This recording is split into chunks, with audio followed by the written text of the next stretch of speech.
On est même en train de parler d'une petite révolution sur la télé aujourd'hui, parce que les enfants prennent le contrôle. Bonsoir et bienvenue. Merci d'être dans notre compagnie. Merci de regarder le Grand Talk. Avec cette coloration bleue que nos chers petits garçons et filles, en tout cas nos enfants arborent sur notre plateau. Bonsoir et merci d'être dans notre compagnie. Alors, j'ai mon Brissano à côté de moi. Voilà, bonsoir, comment ça va? Ça va très bien. Ça va très très bien. Oui, ça va très bien. Merci, merci. Voilà, il est original. C'est comme ça que ça a commencé, puis c'est devenu comme ça. Et vous avez Alain Toussaint. Bonsoir Alain Toussaint. Bonsoir Brice. Vous avez votre Alain Toussaint à côté? Oui, en lunettes aussi. Là. Si. Voilà, ça a commencé comme ça. Après, il y a eu la barbe et tout. Oui, c'est vrai. Il y a un peu d'Isabelle de ce côté. Bonsoir Isabelle. Oui, bonsoir Brice. Salut la team, salut à vous. Et je suis avec ma petite Isabelle. Isabelle Très très bien, on la verra, Inch'Allah. Bon, alors là, du coup, j'ai ma Rayana et la petite Rayana. Et la petite Rayana, donc Anita, avant de devenir Rayana. Oui, donc c'est tout un processus, hein, vous allez voir Oui, qu'à un moment, oui. on a dû utiliser des décapants, un peu de tout, en tout cas. Et puis, on s'est dit, bon, alors, on a du Daouda, mais qui est le petit de Daouda? Non, Daouda n'a pas encore d'enfant. Bon, on a mis Kevin et Daouda côte à côte, c'est exceptionnel. Et donc ce qu'on a fait en fait, c'est qu'on a pris Kevin, on a pris Rayana, on a fait un mix, et puis Voilà, il y a eu Anita. et c'est ça. Pourquoi c'est moi? Parce que Ça marche c'était- pas, Non, non? mais mieux, tu peux choisir ce côté-là, parce que le mix est Daouda, ça Je ne ne va m'assois plus ici. Ma place a toujours été là-bas. Je ne sais pas ce qui m'a pris. Mais qui t'a envoyé ici? Non, ça se reproduira. Ce profil-là que tu cherches, non? Tu as eu? Bonsoir Daouda, comment ça va? Bonsoir Brice, ça va très bien. Ça va très très bien. Ça va super bien. Bon, alors, nos enfants en prennent le contrôle. Et justement, mon cher Yaya, c'est ça, Yaya Brice, moi, Yaya Ano, eh bien, on va commencer la grande révision. Tu as un sujet, hein, on va commencer par le sujet. Lance l'émission, lance l'émission. Bonjour, chers camarades, chers parents. Bonsoir. C'est KS Boom qui a été d'Abaské. Qu'est-ce que vous en pensez? Voilà. À Kes Bloom. Oui. Bah, qu'est-ce que tu en penses? Kes Bloom a été bastonné à l'aéroport du Sénégal. Moi, je pense que les policiers sont des autorités. S'il y a un problème, il ne doit pas le gérer par une violence. Bravo, bravo. Ouais, ça, C'est du je sens qu'il y a Rayana Rayana à tout côté. craché. Ça, c'est du Rayana tout Ouais, ça, c'est craché. du Rayana tout C'est craché. bien Anita, c'est Voilà. bien. Alors, Alain, Alain Toussaint. Alors, concernant la... il a même le temps, il a même le temps. Tout doucement. Donc, à faire. Avec les lunettes et tout. Ouais, là. c'est tout. Alors, concernant donc le fait que Kes Bloom ait été battu à Dakar, je me dis que c'est simplement un choc des cultures. Choc des cultures. Vu que les Sénégalais, j'ai envie de dire, en drift, n'ont pas de manière. Et il faut... C'est du Rayana tout craché. et Ouais, c'est- ça, c'est du c'était Rayana. justement à KS Bloom de s'adapter justement à la culture des Sénégalais. Petit, tu vas pas demander aux gens. Allez. Très bien. Isabelle, dites-nous, le présentateur vous a posé la question. Alors, je pense que la violence, quelle qu'elle soit, peu importe les conditions, elle n'est pas excusable. Je suis désolée. Voilà.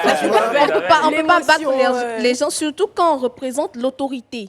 Quand vous faites battre dans la rue, vous allez voir qui? La police. Bon, la police vous bat. C'est-à-dire que vous n'êtes pas en sécurité Avec votre propre police. avec la police, même si c'est la police d'un autre pays. Vous n'êtes pas en sécurité avec la police, c'est terrible. Ah bah, c'est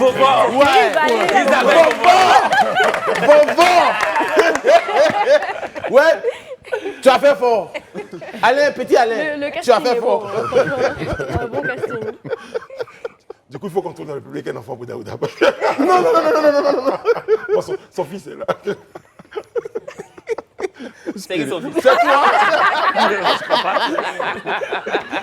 Alors Kevin, retour sur la situation. On a entendu la vidéo, on a suivi la vidéo de KS Bloom, justement qui évoquait les circonstances dans lesquelles la bastonnade, enfin le concernant, a eu lieu.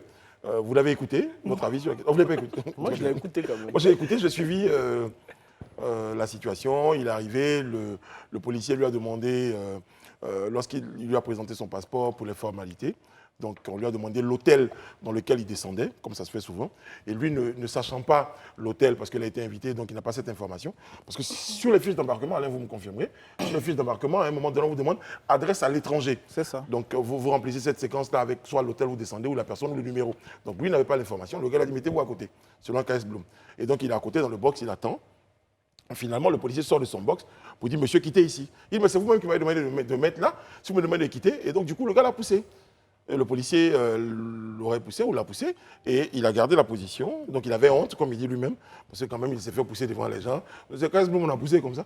Mais il a gardé son sang-froid. Comme il était en business et que son staff était en écho, donc le temps que le staff arrive, mais qu'est-ce qui se passe et tout, il a un peu l'expliqué la situation, et après, ça dégénère. Finalement, il est embarqué pour être interrogé. Lorsque quelqu'un vient lui demander, enfin l'autre épisode, c'est qu'il y a un policier en civil qui lui demande son passeport. Son staff s'insurge pour dire, mais vous êtes qui pour demander le passeport? Le gars dit, mais je suis un policier, mais on ne peut pas parce que vous n'avez ni badge et vous êtes en civil. Donc on a en droit de se poser des questions s'il faut qu'on vous donne le passeport ou pas. Après, il se fait embarquer, emmener dans un bureau. Chaque fois qu'on lui pose une question, une gifle, une gifle, une gifle. Et il a reçu plein de coups comme ça. Finalement, un artiste... sénégalais intervient pour qu'il puisse être traité différemment. Finalement, on décide donc de le remettre dans un avion pour revenir en Côte d'Ivoire parce que selon les autorités, son staff et lui ont foutu un tout petit peu la pagaille dans l'aéroport. Ils ont parlé d'outrage à agents de police. Donc toutes ces choses-là ont été reprochées à KS Bloom. Finalement, il a pris beaucoup de coups parce que chaque fois qu'il devait parler, quand il parlait, on lui en donnait. Quand il ne parlait pas, on lui en donnait. Donc il a eu beaucoup de coups. Donc, et finalement, c'est l'intervention de l'artiste sénégalais qui permet qu'on le ramène dans le bureau pour lui dire, bon, écoutez, on va vous libérer à une seule condition. Il faut signer une décharge pour dire que vous êtes à la base de tout ce qui vous arrive. Et voilà, donc globalement, petit résumé. Il y a quoi, KS Bloom? Ça, c'est le récit de KS Bloom. Exactement. Est-ce que vous avez le récit des autorités sénégalaises? Justement, les autorités sénégalaises n'ont pas encore communiqué sur la situation, d'autant plus que KS Bloom, dans son récit, a demandé, lorsqu'il s'est fait pousser et qu'on l'accusait d'avoir foutu la pagaille, il a demandé que le commissaire, entre guillemets, de l'aéroport aille visionner les caméras pour voir qu'il s'était juste mis à la position, enfin à l'espace où on lui avait demandé de rester, et finalement le gars est sorti de son box pour le pousser. Donc ça n'a pas été fait selon lui, et après, donc la seule version qu'on a est la version de KS Bloom. Les autorités sénégalaises n'ont pas communiqué sur la question, donc du coup, on a toujours dit, lorsque vous ne communiquez pas, c'est les informations que les autres ont qui prennent pour argent comptant, au final. Ouais, bon. Moi, je pense que c'est toujours compliqué justement de juger d'une affaire qui a... Il faut dire que dans les aéroports, il y a des règles en fait. C'est vrai que les règles, quand même, très souvent, les services qui sont aux frontières là sont un peu casse-pieds, mais il faut fonctionner avec leurs règles. Le casse-pied, l'autre a dit, votre petit vous a dit Mani, c'est vrai que c'était un peu fort. Oui, mais c'est vrai. Mais aux États-Unis, on vous ramène dans le prochain vol. Hein. Oui, mais on ne devrait pas jamais arriver à... Enfin, si vous avez de la chance, sinon vous faites quelques jours de prison et ensuite on vous expulse. Moi, je pense qu'il faut aussi que de part et d'autre, on ait des bonnes manières. C'est ça, de part et d'autre. Pas seulement les Sénégalais, mais même ceux qui vont dans les pays à l'étranger. Très bien. C'est pas normal. On parle d'autorité, quel que soit, je veux dire, qui qu'il ait enfreint une règle ou pas à l'aéroport, etc. On ne devrait jamais arriver à une scène où une autorité est en train de pousser ou de mettre des coups à un artiste. Ça, c'est son récit. On ne sait rien. Oui, non, il n'y a pas de problème, mais on est quand même arrivé aux mains. C'est pour ça qu'il y a eu ce buzz quelque part. Et c'est bien entre une autorité et KS Bloom. Après, la question qu'il faut se poser, c'est pourquoi à chaque fois que cet artiste sort de la Côte d'Ivoire, il a toujours un souci. Pourquoi est-ce qu'il a toujours un souci? C'est-à-dire, quelque part, il doit y avoir une remise en question aussi de ce côté. C'est le 3e voyage, je pense, en l'espace d'1 an, dans un pays africain. Et c'est pas les mêmes faits. Mais c'est pas les mêmes faits. Donc c'est pas les mêmes faits, mais il y a toujours quelque chose. Et puis on va pas revenir sur l'épisode. Excusez-moi, l'épisode du policier en civil, mais les policiers en civil, il y en a des milliers dans les aéroports du monde. Ils portent des badges aussi en même temps. Pas forcément.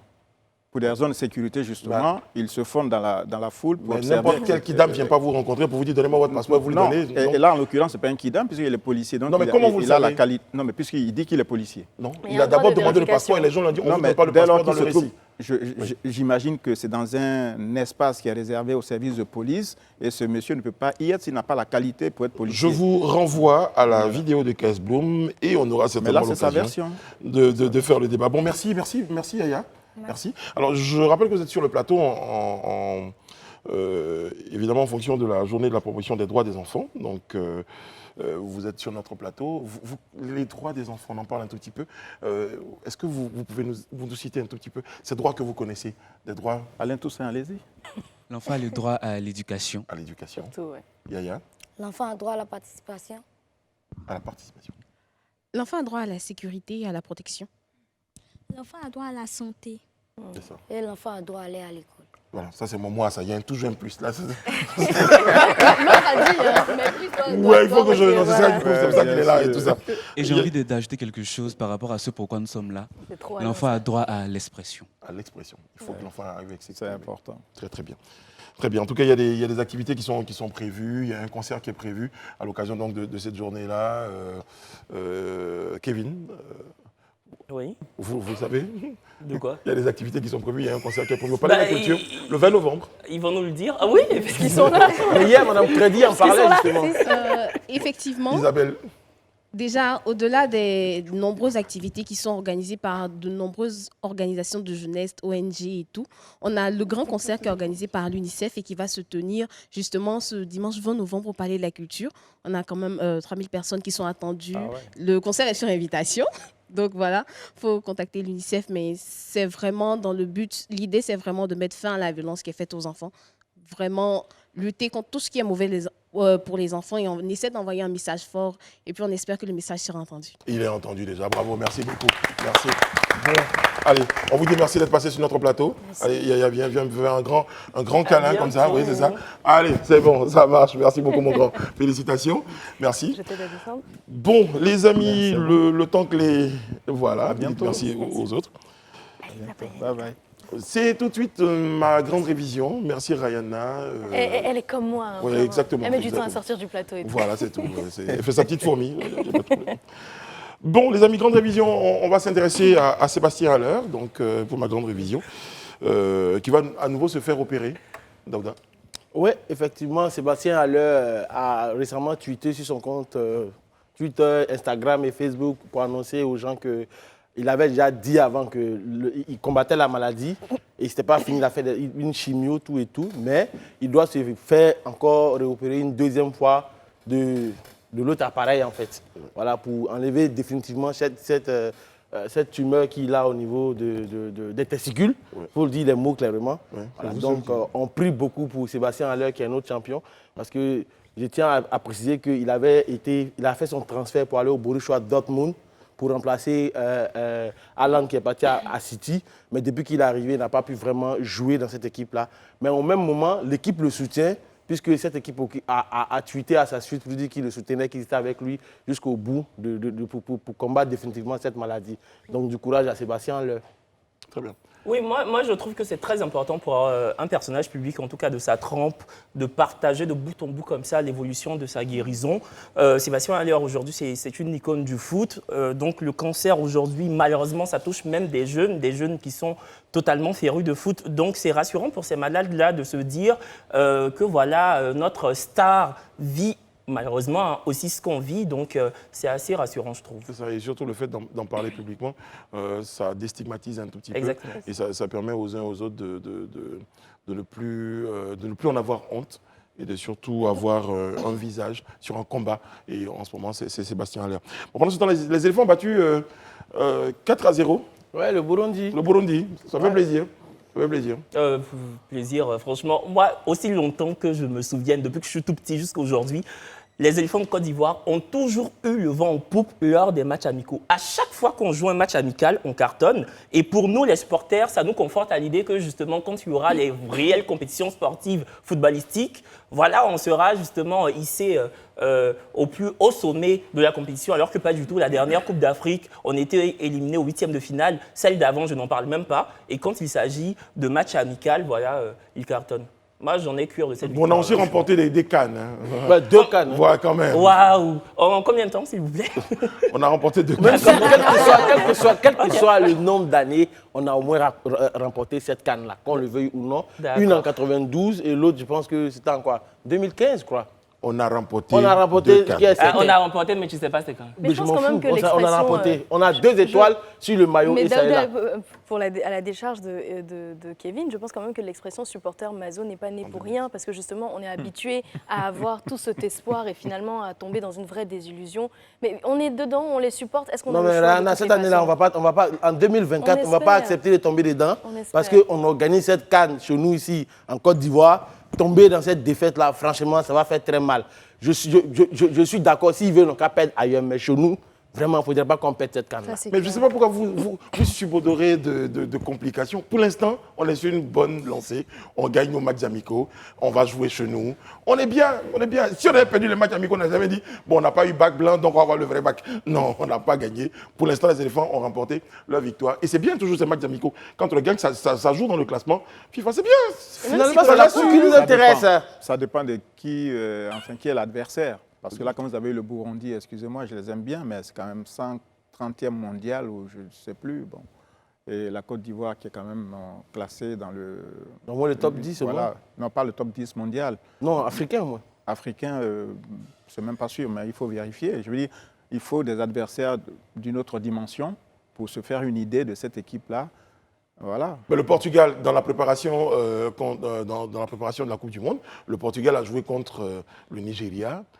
4-0, le Portugal les a... Mais le Nigeria, c'est une grande équipe aussi. Mais donc, pour dire... Bon, oui, voilà, mais le Burundi... À côté du Portugal, quand même, dans le classement FIFA, Portugal, Nigeria... Bon, une chose est sûre, le Burundi, de toute façon, le Burundi, c'est une équipe. On a gagné dans la préparation. Voilà. Ça fait un de moins. Ça fait un de moins, et puis ça fait une bonne victoire. C'est bon pour le moral de nos pachydermes. D'ailleurs, on va recevoir un sur le plateau. On aura l'occasion de discuter. Ah ouais, on reçoit... Franck Kessie. Franck Kessier. Ah, mais c'est très bien que les éléphants aient gagné ce match. Mais le faillot. Le faillot. Moi, en plus, je pense qu'ils ont vraiment mouillé le maillot comme il se fallait sur le terrain. Bravo, Kevin. Franchement, voilà. Bravo. Ça inaugure, justement. Voilà. Aucune dignité. Bravo, Kevin. Bravo, Aucune Kevin. dignité. Le plus important, c'est comment on atterrit. Le plus important, c'est ça. Comment on atterrit. Voilà. Tu comprends maintenant pourquoi Brice est... Je suis fier de toi. Je suis fier. Kevin, c'est bon, je suis fier. Très bon match. Bon. Félicitations. On évoque le fait du jour, en tout cas le fait divers du jour. Salut antidrogue, les membres de la cellule antidrogue, d'une cellule antidrogue démantelée. Et ça, c'est l'épisode préféré de mon ami Daouda. Il apprécie, il adore. Ouais, en fait, l'idée, c'est que, comme on le disait ici hier, pour ceux qui se rappellent, le commandant de la brigade de San Pedro, qui avait été arrêté le commandant même a dit, mais pourquoi chaque fois qu'il faut qu'il tombe sur moi? Voilà, il a été arrêté, le commandant de la cellule antidrogue a été arrêté, ils ont pris de nombreux sacs, comment on appelle ça, de drogue qu'ils nous ont présentés à la télé devant tout le monde. Mais malheureusement, il se trouve que ce qui a été présenté, en réalité, ce n'était pas ça. Il y a un autre groupe de gendarmes de l'antidrogue qui avait soutiré quelques colis de drogue, en fait. Donc, après enquête, ils ont été pris, ils sont au nombre de 6. Leur chef a été déféré à la Mama et les 5 autres à la Maka. Donc, sincèrement, je dis vraiment bravo à nos autorités parce que même à leur propre sein, ils essaient de lutter contre le trafic de drogue et c'est bien pour nous et pour les enfants. Alain, plus nuancé. Non, pas forcément. C'est bien, c'est un joli coup de filet. C'est 1,5 tonne de drogue quand même, c'est énorme. C'est énorme. Mais ce qui est préoccupant, c'est le fait que ce sont des policiers et des gendarmes. Des policiers, c'est vrai que nul n'a le monopole de la vertu ou du vice, mais quand on est chargé quand même de lutter contre les trafiquants de drogue et que soi-même aussi on se met dans la peau de ces brigands, je pense que ça pose un problème de sécurité pour l'ensemble du pays. Voilà, c'est quand même inquiétant. Donc bravo à ceux qui ont permis de démanteler ce réseau criminel. Ouais. Après, la question de la drogue en Côte d'Ivoire, de plus en plus inquiète. Oui, mais le problème, c'est que parfois, on n'aborde pas la question frontalement. Quand on en parle, on dit non, nous sommes juste un point de passage. Non, la Côte d'Ivoire est une terre de consommation aussi de la drogue. Vous imaginez que désormais, ça part de la Colombie vers l'Afrique du Sud, l'Afrique de l'Ouest, pardon, transite par Abidjan, et de là, On dispatche à travers Désormais, la le monde. destination Abidjan fait partie de la route de la drogue. Mais là. sur ce que tu dis, moi j'aimerais quand même préoccupant. nuancer. Tu dis que ça inquiète parce que de plus en plus on parle justement de démantèlement, de drogue, etc. Mais ça n'inquiète pas, au contraire, ça rassure parce que finalement les news qu'on a, c'est vraiment qu'on a pu mettre la main sur certains réseaux. De plus en plus, en tout cas, on voit que les autorités sont au travail vraiment de façon continue. Et c'est ça qui est rassurant. Mais en vrai, ce qui inquiète, c'est qu'on se dit ce qui est démantelé est peut-être à une certaine échelle très moindre, assez bien moindre, sûr. à côté de ce Par qui, rapport à ce qui voilà, à ce existe. qui est Mais en en fait, cours. qu'on le veuille ou non, la Je crains situation inquiète vraiment les autorités, puisque que ce soit le garde des Sceaux, le ministre de la Défense et même la DEA au niveau des États-Unis qui lutte qu'on appelle au niveau pour ces questions de drogue-là, en fait, ça les intéresse au plus haut point. Et c'est pour cette raison qu'à chaque fois qu'il y a une situation, ils démantèlent Et c'est ça automatiquement. qui est bien, c'est ça qui est bien. Et moi, c'est ce qui me fait plaisir dans l'histoire, en fait. C'est ça. Voilà. On a envie de dire, comme un proverbe, aux grands mots, les grands remèdes. Voilà. Et on espère justement que ça freinera justement l'élan de ceux qui comptaient aussi continuer à nourrir cet écosystème. Ah, Bien sûr. ça le temps donc pour Parce les... que ce trafic, quand même, aussi alimente les réseaux terroristes, hein, Ouais. qui ont besoin de financement pour acheter des armes et autres. Naturellement. Donc, c'est un combat de longue haleine. Hein. C'est ça, c'est ça. Courage à tous. C'est ça. Smarty sera sur notre plateau tout à l'heure. Smarty, exactement. Vous avez parlé Franck Caissier, donc on aura Franck Caissier, on aura Smarty, on aura d'autres invités. C'est un peu ça le grand talk. Nous sommes vendredi. Quand on disait vendredi, on ne donne pas conseil, mais bon, là en ce moment. Permettez-moi d'évoquer la situation de la France au Mali. Donc une situation de la France qui suspend donc son aide au développement. Avec le Mali, vous êtes surpris, Daouda? Non, moi, je ne suis pas surpris.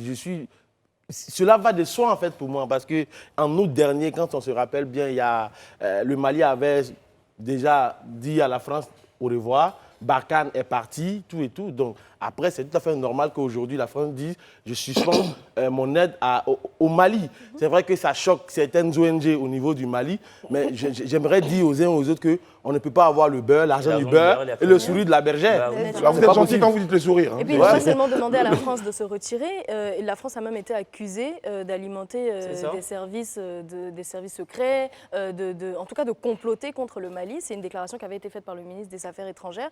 Et donc, finalement, bon, à coup d'attaque, mais justement, certaines personnes dénoncent cette et attitude surtout de la France. Je crois qu'il faut qu'on en parle. Je voulais faire une précision rapidement parce qu'en fait, la France s'insurge contre le fait qu'aujourd'hui, le Mali travaille avec Wagner, qui est une société de sécurité russe. Et quand tu regardes l'équation au niveau géopolitique, la France est engagée du côté de l'Ukraine contre la Russie. Donc, de façon logique, ils ne vont pas venir aider le Mali qui travaille aujourd'hui avec les Russes. Surtout avec l'humiliation qu'ils ont subie quand on était à la session des Nations Unies. Une grande humiliation venue du Premier ministre malien. Personne estime que l'aide au développement, elle va directement, vous préférez, en tout cas, elle va à l'endroit des populations. Quand on suspend cette aide, peut-être qu'on fait beaucoup plus du mal à la population, pas au régime. Mais je suis désolé, c'est une bonne frange de la population malienne qui est sortie dans les rues pour justement admonester les Français et puis totalement vitupérer Emmanuel Macron. Donc oui, moi je suis totalement d'accord avec cette suspension ou en tout cas cette annulation de l'aide française au Mali. Alors enfin, moi, je veux bien qu'ils aient suspendu quelque chose, mais de quelle aide s'agit-il? Et justement, c'est un coup d'annonce, on n'a pas plus de détails. L'aide militaire, vous pensez qu'elle était gratuite? La présence de Barkhane au Mali, ce n'est pas gratuit, il y a une contrepartie financière. Et puis, l'aide dont vous parlez, l'aide ordinaire, elle était directement, je pense, au profit des ONG humanitaires qui travaillent au Mali. Mais ils disent qu'ils vont garder l'humanitaire, en fait. Oui, mais vous savez... Ils vont garder l'humanitaire, mais le côté l'aide au gouvernement, ils ne le feront plus. Mais il s'agit de quoi? Des appuis budgétaires qu'on rembourse sous forme de dette? C'est ça l'aide? Il y a pas d'aide. Ça aide à développer le pays, Alain. Ça aide quoi? Ça aide personne? Si, ça aide. Ça endette le pays. Ça n'aidait personne, mais bon, ils étaient bien contents de prendre ce qui ne les aidait pas. Oui, mais ce n'est pas gratuit. Quand ça ne t'aide pas, quand quelque chose ne t'aide pas, tu ne prends pas, Alain. Non, mais la question n'est pas de refuser. Je veux dire, s'ils ont apporté un soutien au Mali, un soutien financier, ça n'a jamais été gratuit. Comme ça a été également le cas en Côte d'Ivoire. Vous pensez que les pays africains reçoivent gratuitement l'argent des puissances occidentales? C'est ce qu'on appelle la dette. Aucune aide n'est gratuite dans le monde. Ben voilà, donc ne vous plaignez pas qu'on allège le fardeau de cette aide-là, qui est en fait une forme de dette qui est remboursée par les pays qui la reçoivent. Mais non, là où je suis un peu surpris, Alain, c'est qu'en même temps que la France dit je suspends l'aide qu'on appelle ça au Mali, mais les ONG maliennes se plaignent, non, on a besoin de cette aide. Donc je trouve qu'en fait c'est un peu bizarre. En fait. La coopération internationale, c'est un champ très vaste. Il y a la relation entre les États, donc d'État à État, et puis il y a la relation qu'un pays comme la Côte d'Ivoire ou même la France peut avoir avec des ONG qui sont dans un autre pays. Ça n'a absolument rien à voir. Que cette relation soit maintenue entre la coopération française et les ONG est une chose. Maintenant que d'autre part la coopération ou bien le partenariat avec le Mali soit également suspendu pour les raisons qu'on sait, c'est également un autre champ de réflexion. En même temps, quand on vous entend là, on comprend bien, vous vous dites c'est une aide qui était jamais gratuit, adossée à une contrepartie. Donc, alhamdoulilah, vous avez envie de dire, cette aide n'arrive plus, tant mieux. Ah non, moi je ne dis pas cela. Je veux dire, ils ont certainement leurs raisons, mais je ne pense pas que le gouvernement malien ait réagi en se plaignant de ce que vous appelez l'arrêt de l'aide, parce que l'aide, entre guillemets, n'est pas un soutien gratuit. C'est ce qu'on appelle la dette. Mais non, voilà. on parlait que des faits.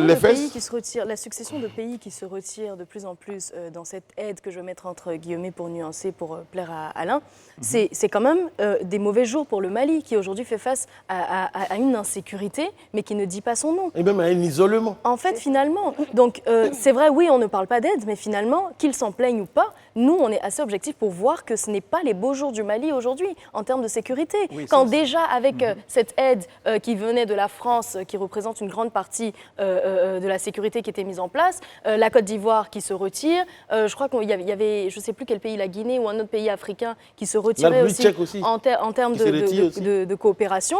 C'est un affaiblissement total. Je veux dire, quand on demande à la France de se... Militaire.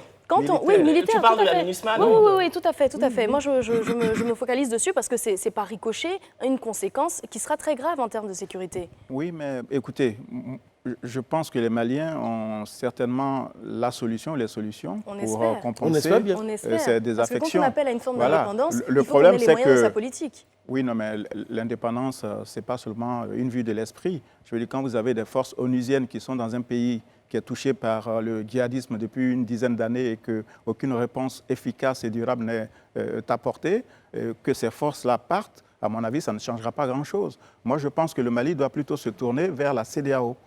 La solution est à l'intérieur de notre région. Nos États doivent coopérer pour lutter contre le djihadisme. Ce ne sont pas des forces venues d'Amérique, de Chine, de Russie ou d'Europe qui apporteront une réponse durable à ce... Mais en l'occurrence, c'est mitigé avec les pays africains. Moi, je suis d'accord avec toi quand tu dis que ce n'est pas une force étrangère qui va venir nous aider, mais en même temps, il va falloir que le Mali commence déjà à coopérer avec ses voisins. Ben oui. Parce qu'aujourd'hui, on veut coopérer bien, on veut bien coopérer avec le Mali, mais quand tu arrêtes nos 46 soldats, comment tu veux qu'on coopère? On ne va pas revenir sur le débat des 46, s'il vous plaît.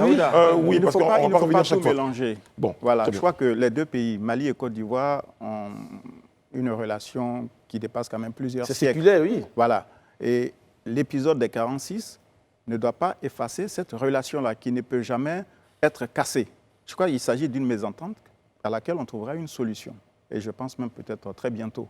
Maintenant, pour le reste, c'est-à-dire les coopérants ou bien les ex-colons et autres qui sont au Mali, c'est le droit du gouvernement malien d'exprimer sa volonté, d'assurer seul et avec qui il veut la sécurité de son territoire. Que ce soit Wagner, que ce soit des Chinois ou des extraterrestres, c'est la seule responsabilité de ceux qui sont aujourd'hui les autorités légales. D'ailleurs, les autres, je crois que c'est ce qu'on constate. Hein. Donc, les autres, ils disent, OK, il n'y a pas de problème, vous voulez assurer votre sécurité vous-même ou avec nous, ça va. Qui vous voulez. Donc, vous assumez, on se retire, donc ça va, tout le monde est d'accord. Donc, il faut arrêter de faire les pleureuses, alors, parce que partout ça pleure, on commence à faire des reportages, comme on dit, qui pleurent. Enfin, je parle des anciens partenaires du Mali. Mais ce n'est pas ceux qui partent qui pleurent, c'est plutôt les ONG maliennes qui pleurent. Bon, non, ne réduisez pas la coopération, je l'ai déjà dit, à la relation mais bon, avec en les fait, ONG. Est-ce qu'on a... Bon, enfin, je veux dire, ceux qui pleurent, après on va définir qui pleurait ou qui ne pleurait pas. C'est un grand débat de pleureuses. Je vous promets que vous trouverez de grandes pleureuses. Ah oui, ça c'est clair. Non, il n'y a pas que des pleureuses qu'à Yopougon. Il y a bien d'autres choses à Yopougon. Merci. Oui, merci. Le ding. Derrière, il y a Sparty qui nous rejoint. Vous regardez le grand talk et il faut en rire pour ne pas en pleurer, en vrai. Nous sommes de retour sur le plateau du Grand Talk en compagnie de la magnifique Isabelle Vavor, de la splendide Rayana Assi, de Koumassi, dit-on. On a vu un commentaire. Il y a qui dit non, il y en a pas qui parlent que ça. On dit que je parle comme une journaliste française pour qu'on me recrute à RFI. Voilà, c'est ça, oui. Mais que c'est RFI de Koumassi qui va me recruter. Si, il y a quelqu'un qui a pris du temps pour écrire ça quand même. Il a pris du temps pour écrire ça quand même. Il faut le faire. En compagnie de Kevin Aubin, s'il vous plaît. Merci beaucoup. Voilà. C'est le sourire qui va avec. Ouais. Et puis de Daouda Sa Majesté, voilà, Alain Toussaint, à la barbe de 3 jours. Ouais, voilà, même ça 4, même 4. Ça va, ça fait genre. Ça fait route de toute façon. Voilà, ça fait genre.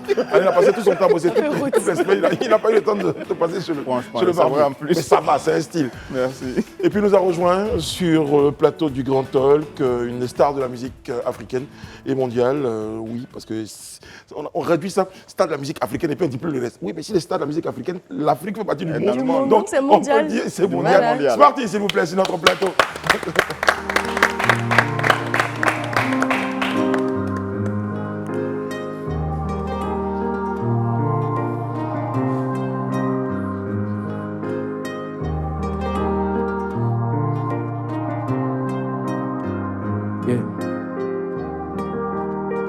On a fait ce qu'on a pu, on a chanté nos rêves et comme du fer, on a cru que la paix vaincra le glaive. Mais c'est la faute à qui?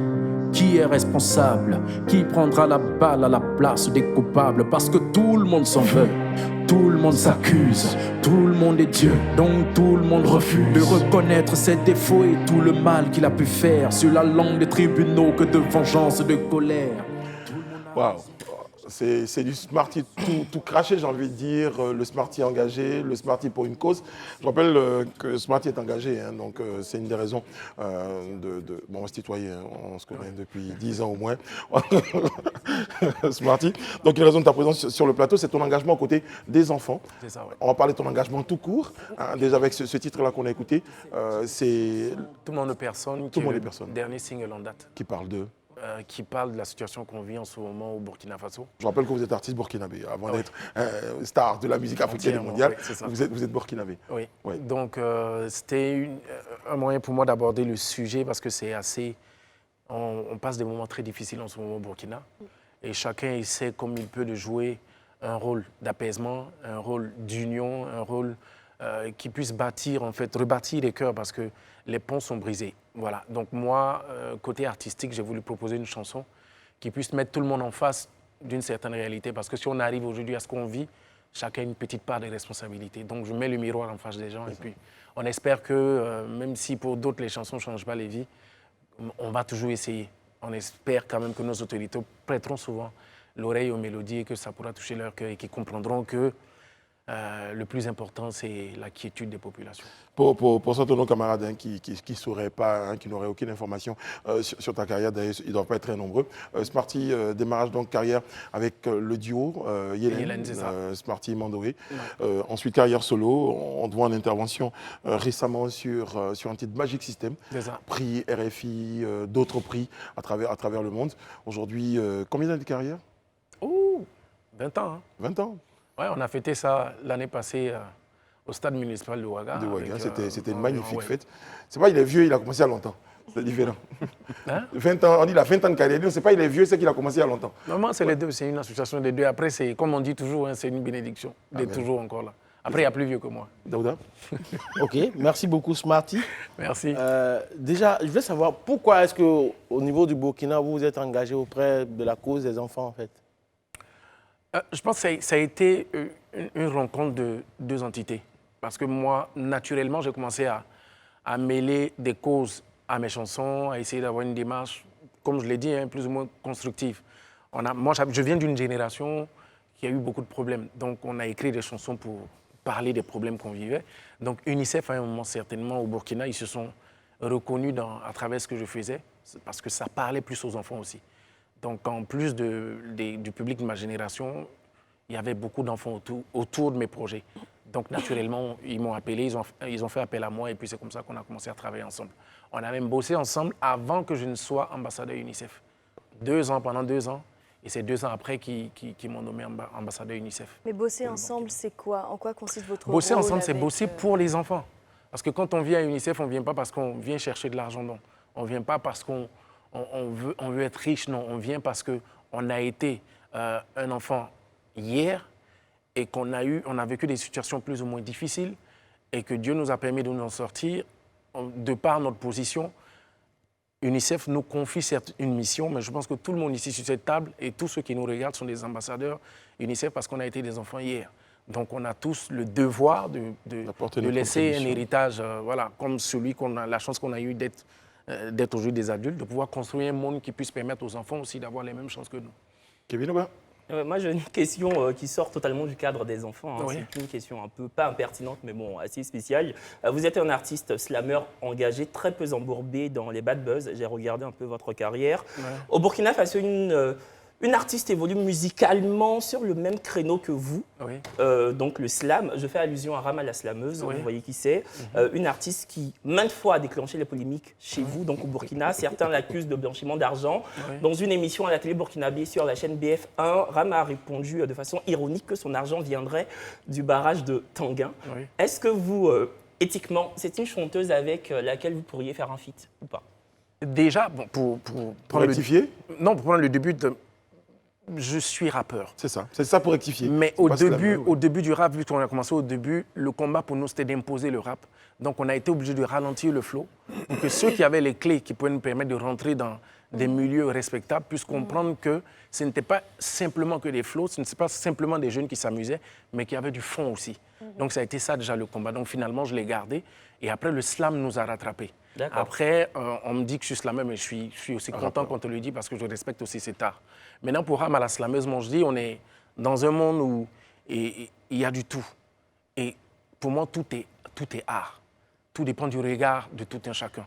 Tu vois, Rama, j'échange avec elle, c'est une fille adorable, elle est respectable, elle est gentille, ça je peux témoigner. Mais pour ce qu'elle fait de son art, pour le message qu'elle véhicule et de la façon dont elle véhicule, je respecte ce qu'elle fait, mais ce n'est pas certainement ce que moi je ferais. Après les featuring, je ne porterai pas vraiment un avis négatif parce qu'elle a quand même, malgré qu'on puisse dire que c'est un bad buzz, elle a quand même des gens qui la suivent, des gens qui aiment ce qu'elle fait. Et je pense qu'il faut du tout pour faire un monde meilleur. Et à propos de featuring, avant la prochaine question d'Isabelle Vavor, il y en a un qui a vraiment fait parler de lui, et en bien cette fois, c'est celui-là. Il va venir, je vous promets. C'est dans ta tête. Ça vient d'abord dans ma tête. Je pose ma question.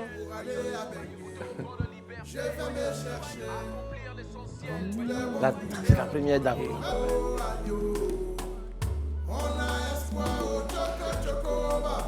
C'est votre featuring avec Magic System, c'est ça? Oui, c'est ça. Voilà, qui a été un vrai succès. Oui. Voyager. Donc on aura l'occasion de retrouver la séquence où vous intervenez. Isabelle, c'est à vous. Alors, les paroles de vos chansons sont poignantes, mais sont aussi très justes. D'où vous vient cette inspiration? Avec les gens qui sont autour de moi, parce que j'ai jamais coupé avec la base, en fait. Et le Burkina, c'est même pas... C'est un endroit plein de monde qui ont plein d'humilité, des gens qui sont autour de toi. Si tu te coupes de ce peuple-là, si tu te coupes de cet esprit-là, tu ne peux plus transmettre quelque chose de vrai. Donc pour le métier qu'on fait, on est obligé d'être au contact toujours avec les populations, de toujours échanger avec eux, manger, c'est-à-dire côtoyer tout le monde. De celui qui est de la haute classe à celui qui est de la basse classe. Voilà. Donc c'est ça qui est source et la base de mon inspiration. Après, je remercie Dieu, hein, parce que je ne suis pas allé loin à l'école. Et si j'arrive à placer des mots qui puissent toucher les gens, je remercie. Et c'est vous-même qui écrivez vos textes? Oui, je compose. Qui touchent et souvent qui font mal. Parce qu'on sait que vos mots, à travers certaines chansons, n'ont pas été du goût de certains régimes. Oui. Mais bon, vous demeurez dans votre engagement. Tout à fait. Bon, je pense que quand on écrit, souvent, ça peut faire mal. Mais tant que c'est dans le respect, c'est toujours bien. Moi, je dis, hein, il faut utiliser l'art oratoire, c'est aussi utiliser la façon dont les notables parlaient au chef. On ne dit pas les choses directement. On passe par des proverbes. Donc, c'est ce que nous, on fait. On passe par des métaphores, par des histoires. Voilà, donc... On dit que le chef a oublié pour ne pas dire que le chef est bête. Vous parliez du peuple. Bon, à travers vos textes et même vos prises de position publiques, on a vu que vous êtes à la fois la voix du peuple, le regard du peuple. Il s'est produit récemment des changements au Burkina. Quelle est votre opinion sur ces événements? Je pense que personne, même le peuple burkinabé ou tout autre pays, personne ne souhaiterait vivre ce qu'on vit. Il n'y a personne qui vient, qui espère qu'il y ait des coups d'État en un point fini dans un pays. Mais je pense que c'est tous ceux qui arrivent ou tous ceux qui viennent au pouvoir, comme je l'ai dit, dans Tout le monde et personne, on croit tous qu'on a la solution. On vient tous avec de bonnes intentions, mais à la fin, soit on est mal entouré, soit on est mal conseillé. Mais pour moi, c'est pas une chose qui est voulue. Aujourd'hui, toutes les prières au Burkina Faso, c'est que ça s'arrête et qu'on revienne à une situation assez normale. Mais pour revenir à ça, nous, on a plusieurs problèmes. On a le problème politique qui est là, on a un problème même de sécurité. Donc, comme le président actuel qui est là, il a dit tout est urgent. Mais pour nous, la première urgence, c'est déjà avoir la sécurité, avoir la paix. On a plus de 2 millions de personnes qui sont déplacées au sein même du pays. Donc, chaque acteur aujourd'hui, dans son action, doit parler de paix, doit parler de rassemblement, doit trouver des solutions pour unir. Et vous pensez être entendu? Oui. D'accord. Ok, moi, la question que je voudrais poser, c'est que vous avez eu un titre qu'on appelle le chapeau du chef. Du chef, oui. Voilà, qui a vraiment contribué au départ de Blaise Compaoré après 25 ans de pouvoir, pour aller dans le même sens que Alain Toussaint. Aujourd'hui, quand vous regardez tout ce qui est en train de se passer au Burkina, où la situation va de mal en pire, est-ce que quelque part, il n'y a pas de regret aujourd'hui? Non, dire que c'est une chanson qui a contribué au départ de Blaise, je ne dirais pas jusque-là. Parce que la chanson, en réalité, je l'ai écrite sans savoir même que ce qui est arrivé allait arriver. Parce que la chanson a été écrite en 2013. Après, comme je dis, l'inspiration, c'est quelque chose que tu ne contrôles pas. Tu as peut-être une antenne juste qui passe un message. C'est arrivé ce qui est arrivé. Aujourd'hui, moi, je dis, on a fait la somme de toutes les expériences. On a testé la révolution, on a testé 25 ans de pouvoir, on a testé la transition, on a testé les coups d'État. Je pense qu'aujourd'hui, même tout le peuple burkinabé, on est fatigué. Est-ce que vous pouvez dire que vous êtes un artiste qui a des prémonitions? Non, je dis, je ne vais pas... Dans toute chose, il faut avoir quand même un petit grain d'humilité. Non, je n'ai pas de prémonition. Je pense que j'ai juste la chance de dire des choses qui, à un moment, tombent dans l'exactitude de la réalité. Alors, rapidement, justement, quand vous parlez de ces expériences qui ont échoué, quel type de modèle aujourd'hui faut-il pour administrer le pays? Je ne dis même pas politique, mais juste pour... Quel type d'organisation il faut? Parce qu'il y a quand même une dizaine de coups d'État, je crois, au moins, enfin 8, 9, et l'instabilité permanente. Bon, qu'est-ce qu'il faut finalement? Non, déjà, il faut restaurer déjà cette confiance-là au sein des populations. Cette confiance-là, c'est quoi? C'est la confiance que je peux avoir à mon voisin, enlever le soupçon du cœur de tout un chacun. C'est déjà ça. Parler d'amour, donner les mêmes chances, les mêmes égalités d'équité à tout le monde, en fait. Parce que le problème qu'il y a, c'est des problèmes de frustration, c'est des problèmes... Le problème, il est hyper profond. Moi, je suis en train de parler superficiellement. Je ne suis pas aux affaires. Je ne suis même pas peut-être à l'intérieur de certains dossiers. Ce que je dis, je peux être dans la vérité, je peux ne pas être dans la vérité. Mais tout ce que je sais, c'est que de par ma position, je ne serai pas du maillon qui va s'aimer le déséquilibre. Tant que ça parlera d'union, tant que ça parlera de paix, tant que ça parlera de rassemblement, même ceux qui tiennent la calache contre nous, si je peux les parler de paix, s'ils peuvent descendre, ça sera toujours mon rôle. Ce que vous savez faire de mieux que parler, c'est rapper. C'est clair. J'ai un micro pour vous, Smarty, en 30 secondes. Et je rappelle que vous serez aux côtés des enfants ce soir, le 30, j'ai la bonne date. Le 20, c'est ça. Le 20 novembre, au Palais de la Culture, pour une fois de plus, apporter ce que vous avez dit à propos de votre engagement. En acapella. Pardon? En acapella? En acapella. Ok. En acapella. Vous pouvez vous lever, si vous voulez. Si vous non, il n'y a pas, je suis très à l'aise. Vous êtes à l'aise? Très bien. Je suis venu chez toi. J'ai fait comme chez moi, t'es bienvenu chez moi. Chez moi, c'est ton toit. Un jour, j'ai quitté mon village. Je suis parti sans alibi. J'ai traversé plein de rivages. J'ai vu les ruines de la Libye. On m'a dit, aime ton Afrique. Si tu t'en vas, c'est que t'es lâche. Dans cette pauvreté démocratique, on ne vit que d'eau et de calache. Beaucoup de présidents africains ont la double nationalité. Pour un firongle qui pousse à la main, c'est à Paris qu'ils vont tous se soigner. Ah, et je suis venu chez toi, j'ai fait comme chez moi. Tu es bienvenu chez moi. Chez moi, c'est ton toit. Je fuis la politique et les moustiques. J'ai traversé la Méditerranée. La crise n'est pas qu'économique. On se fait niquer depuis des années. Je préfère éviter les flics de la France que feinter les balles d'une guérilla. Sans papier, je tente ma chance. J'ai fait le choix de ne pas crever là. Chez moi, ça cultive le cacao, sans connaître le goût du chocolat. C'est comme prendre une femme en cadeau, sans que son père ne mange la cola. Ah, et je suis venu chez toi. Bravo, Smarty. Bravo. Bon, Alexia, il confirme tout le bien que l'on... Merci beaucoup. Le vin, Alain ne sait pas quoi faire, c'est quoi? on sera aux côtés de l'UNICEF, donc justement en faveur de cette lutte-là pour que les enfants puissent bénéficier de tous les droits. Merci beaucoup, Smarty, d'avoir été sur notre plateau. Merci. Je voulais aussi remercier UNICEF Côte d'Ivoire pour l'invitation, remercier Gaou Prod et surtout remercier aussi UNICEF Burkina pour la chance qu'ils m'ont donnée de pouvoir contribuer au bien-être des enfants. Et puis merci à la télé, merci à vous, merci à vous. Merci Smarty. Pour la chance que vous m'avez donnée. On se dit comme d'hab, parce que comme je dis, c'est une histoire d'amitié de plus de 10 ans. Merci beaucoup. Merci beaucoup. Bon, on va vous accompagner. Merci beaucoup. Merci Smarty. Allez, bravo. Voilà. On veut voyager, on va aller coucou, voyager. On veut voyager, on va aller coucou, voyager. Oui, c'est vendredi. Vendredi, on se lâche. Caillou dans l'oreille des personnes. Bon, les amis, on va évoluer avec la révision.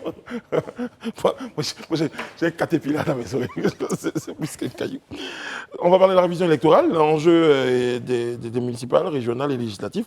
Bon, question. Est-ce que vous vous êtes fait enrôler, les amis, Isabelle? Oui, je suis enrôlée, mais peut-être que je vais changer de lieu de résidence. Très bien. Ça s'appelle de la transhumance, non? Non, pas du tout. C'est parce que j'ai déménagé. Ok. Alain, vous? Oui, je suis sur la liste électorale. Je pense que je... Il y a quelques jours, vous n'aviez pas de carte d'identité. Non, mais résolu? Non, j'ai été enrôlé en 2010 déjà. Très bien. Donc, je suis toujours sur cette liste électorale. Je dois juste changer de résidence. Comme Isabelle. Voilà. Très bien. Donc, vous? Moi, je suis enrôlé. Dans quel quartier? À Cocody, au lycée classique, au bureau de vote numéro 2. Voilà, c'est précis. Je vote dans le même bureau de vote que l'ex-président Henri Konan Bédié. Waouh. Voilà, c'est la présidence de taille. Rien que ça. Et je vais rester là-bas aussi. Très bien. Donc je ne vais rien changer. Si tu veux, il faut dormir là-bas. Kevin, enrôlé? Non, je me disais bien. Non, tu vois, c'était sûr et certain. Non, pour la petite histoire, je ne me suis jamais fait enrôler de ma vie, mais je vais le faire. Je n'ai jamais voté. Je pense que je vais prendre part à mes premières élections en tant qu'électeur. Et je suis très... j'ai hâte. Tu as voté pour qui? On poursuit. C'est ça. C'est mon baptême. Oui. C'est mon baptême. Très bien. Ah, c'est le nouveau majeur, en fait. Ouais, dès celui-là. Les vieux, là, vraiment. C'est pas une question. Toi non plus? C'est mon baptême. C'est ta première fois? Il cherche Oui, je cherche. un allié des tailles. En fait, si tu veux, si je peux donner ma petite histoire, c'est que j'ai jamais voulu en fait forcément me mêler. Et c'est vrai que c'est vraiment cette année, avec tout ce qu'on fait ici, tout l'engagement qu'on a de plus en plus, que j'ai réalisé en fait l'importance. Et là, je parle aux jeunes, hein, l'importance de donner sa voix. C'est vrai qu'on parle beaucoup, on commente, on analyse et tout ça, mais c'est important de pouvoir se positionner pour changer, tout simplement. Très bien. Bon, dans tout ça, et toi, Brice? Oui. Ah. Oui, Oh, pardon? Ton oui, tu votes où? Hein. Ou bien tu changes tu fais de la transhumance? Bon, c'est pas... On demande quoi. C'est lui qui pose les questions. Je sais pas. Mais bien sûr, j'ai reçu hier le président de la CEI, on a parlé de mon enrôlement. Donc, souffrez, chers amis ivoiriens. Oui, parce que je n'ai pas vécu en Côte d'Ivoire, donc je suis rentré. Donc, il y a un certain nombre de dispositions à prendre pour que je puisse figurer sur la liste électorale. Vous savez, le PDCI, le FPI... c'est bon, ouais. Je fais mon politicien. Quand vous avez une question, on a de ça des choses moins importantes. Bon, et quand on parle d'enrôlement, donc on a en perspective les prochaines élections. Et d'ailleurs, il y a des noms qui sont avancés. Adama Bictogo, qui se positionne à Yopougon. Kafana est-il sortant? Michel Gbagbo rempile-t-il pour le PPACI? Alain Toussaint, il y a une forme de mercato, il y a une forme de positionnement. Des noms sont avancés. En tout cas, ça commence déjà à... Oui, ça commence à bouger à moins d'un an des prochaines élections municipales et régionales. Et les partis majeurs se positionnent déjà dans les territoires les plus importants de la capitale, Yopougon, Cocody, Abobo, etc. Et à Yopougon, on annonce quand même un duel qui promet du feu et même du tonnerre, des éclairs entre l'actuel président de l'Assemblée nationale, Adama Bictogo, et certainement le maire sortant. Michel Gbagbo, qui ouais. sera, je pense, le candidat du PPACI. Et l'outsider, ce sera le représentant du PDCI, Da Oufouet, qui est Dien Oufouet, je crois, qui est le député l'un des députés de Yopougon. Mais ce que Kevin évoquait, c'est que déjà, au niveau de Yopougon, on parle d'un certain duel Kafana-Bictogo, avant même de trouver celui qui va... Non, mais ça a été résolu par les militants. Il semble que la décision a été prise de désigner le président de l'Assemblée, Adama Bictogo, comme le candidat du RHDP. Du parti, ouais. C'est quand même un pari risqué, parce que j'imagine qu'il fait aussi partie des présidentielles du RHDP. Donc, en cas de, comme on dit, de défaite électorale à Yopougon, cela risque peut-être aussi de compromettre sa trajectoire. Ouais. Donc, c'est un vrai défi. Il faut gagner. Mais en face, il y aura au moins Michel Gbagbo et le candidat du PDCI. À Koumassi, risqué. À Koumassi, si c'est Bakongo en ordre de bataille, à Cocody, le maire Jean-Marc Kiassé, candidat à sa succession. Et puis, au plateau, on évoque Fabrice Sawignon. C'est vrai? Candidat du plateau, au plateau. Oui, la revanche. Je ne peux pas vous en dire plus là maintenant parce que... Oui, c'est la rumeur qui le donne candidat, mais je sais que les précédentes élections avaient été un peu difficiles pour Fabrice Sawignon. Donc là aussi, c'est un pari risqué, parce que repartir aussi à la bataille dans le contexte qu'on sait, le plateau est une zone quasi PDCI, même si le fichier électoral là-bas me suscite quand même quelques interrogations. Vous avez 10 fois plus d'inscrits sur les listes, 86 000 inscrits, alors qu'il y a à peine 6 à 7 000 personnes. Donc là aussi, je pense que la révision électorale aurait dû permettre de voir un peu plus clair. Mais tout à l'heure, vous avez évoqué le cas de Cocody. Il n'est pas encore définitif que le représentant du PDCI sera le maire sortant, puisque Yasmina Onien a clairement exprimé ses velléités de candidature. Isabelle? Oui, bon, déjà à Koumassi, on a Ibrahim Cissé Bakongo. On a tous vu en fait tous les changements positifs qu'il a eu à mener au niveau de sa commune. Donc les élections à venir, les élections municipales à venir, on n'a pas trop de problèmes en fait, on pense. En tout cas, qu'il pourrait être réélu au vu de son bilan. Quand vous dites le on, enfin, ce que vous estimez, c'est que là-bas, ils n'ont pas trop... Oui, tout à fait. Mais le bilan... Vous n'habitez pas Koumassi dans tous les cas? Non, je n'habite pas Koumassi. Voilà. Mais pour ce que tu vois, je pense que ça doit être bon. Voilà. Exactement. Après, au niveau du plateau, ça va être une revanche de Fabrice Sawignon si effectivement il est candidat pour les municipales. Une tentative de revanche. Exactement. Et encore faut-il que le fichier soit clairement nettoyé pour que, effectivement, la victoire puisse être éclatante de part et d'autre. Voilà. Sur Koumassi, rapidement, le talon d'Achille du maire sortant, c'est quand même tous les déguerpis. La situation est déguerpie. Parce qu'il a passé, en tout cas ces dernières années, à tenter de régler les problèmes d'urbanisme. Et malheureusement, il y a des milliers de personnes qui sont à la rue. Donc, voilà, ça va être compliqué. Est-ce que tous les changements ont fait plaisir à tout le monde? C'est peut-être la question à se poser. Moi, c'est même pas, c'est différentes velléités, justement, de briguer la mairie des différentes communes. Moi, ce qui me dérange un peu, et c'est à titre personnel, c'est le cumul des fonctions exécutives. Quand on est ministre, par exemple, c'est le cas de Mme Kandia Camara, qui est ministre des Affaires étrangères et qui est aussi maire d'Abobo. Moi, ça me dérange de voir quelqu'un qui est ministre ou président de l'Assemblée nationale et qui décide de cumuler, justement, son poste avec, justement, celui de la mairie. Par exemple, oui, Isabelle, je peux terminer, j'ai pas fini.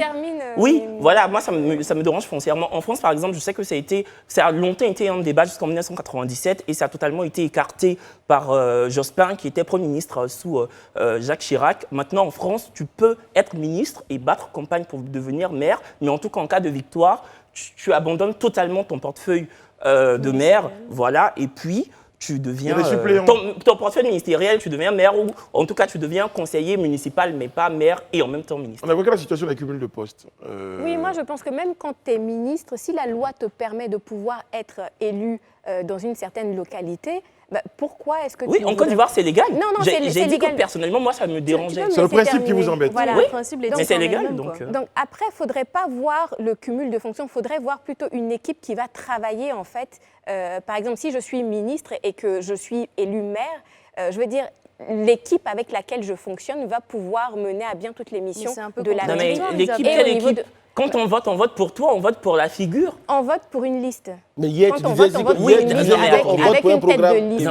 Et Oui, on vote pour un programme. Mais là, tu dis encore on vote pour une figure. Non, par contre, moi, je suis pas très dérangée. Vous parlez d'équipe, là.